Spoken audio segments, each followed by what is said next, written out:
ఇల్లు నిర్మాణం చేసుకున్నారు. అనుమతులతో పాటు స్టిల్ ఈ నెల వరకు కూడా ప్రాపర్టీ ట్యాక్స్లు, కరెంటు బిల్లు, వాటర్ బిల్లు అన్నీ కట్టుకునేటోళ్ళని కబ్జా కోర్లు అనడం ఎంతవరకు న్యాయం? అది చాలా తప్పండి. ఇప్పుడు మన ఇంతకుముందు పర్మిషన్లు ఇచ్చింది వాళ్ళే, కాంగ్రెస్ ప్రభుత్వమే.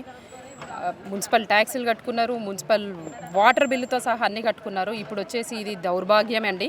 మన తెలంగాణలో మంచిగా ఉండే తెలంగాణని ఇట్లా గబ్బు లేపడం అనేది ఈ రేవంత్ రెడ్డి గారు వచ్చిన తర్వాతనే జరుగుతుంది. కాంగ్రెస్ ప్రభుత్వం అంటేనే ఇట్లా ఉంటుంది. ఇంతకుముందు ఇచ్చింది కూడా వాళ్ళే కదండి. మళ్ళీ ఇప్పుడు వాళ్ళే వచ్చేసి హైడ్రా అది ఇది అని చెప్పి స్కూల్లో కొడుతున్నారు.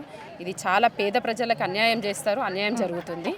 మీరు అది మీరే తెలుసుకోవాలి, ఎంతవరకు కరెక్ట్ అనేది మీరే తెలుసుకోవాలి. ఇంకోటి, ఆ కూలగొట్టిన తర్వాత కూడా మీ ప్రభుత్వం ఏమి ఇవ్వట్లేదు.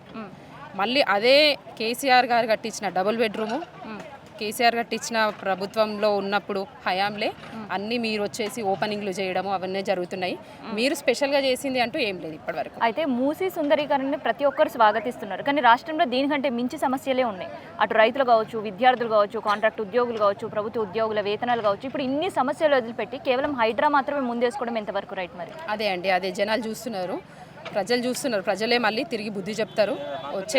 వచ్చే ప్రభుత్వం మళ్ళా మాదే బీఆర్ఎస్ ప్రభుత్వం ఉంటుంది. ఎందుకంటే జనాలకు అన్నీ తెలుసు, అంత పిచ్చోళ్ళు ఏమి ఉండట్లేదు, తెలుసుకుంటున్నారు. ఇప్పుడు ఏదో మబ్బు పెట్టి మోసం చేసి మొన్న మేనిఫెస్టోలో అన్ని మోసం చేశాడు కదా, ఒకటన్నా దాని గురించి ఏమి పెద్ద చేసింది లేదు, ఏం లేదు. తులం బంగారం ఇస్తామన్నారు, అది లేదు. ముసలులకు పెన్షన్ అన్నారు, అది లేదు. 500 రూపాయలకి గ్యాస్ సిలిండర్ అన్నారు, అది లేదు.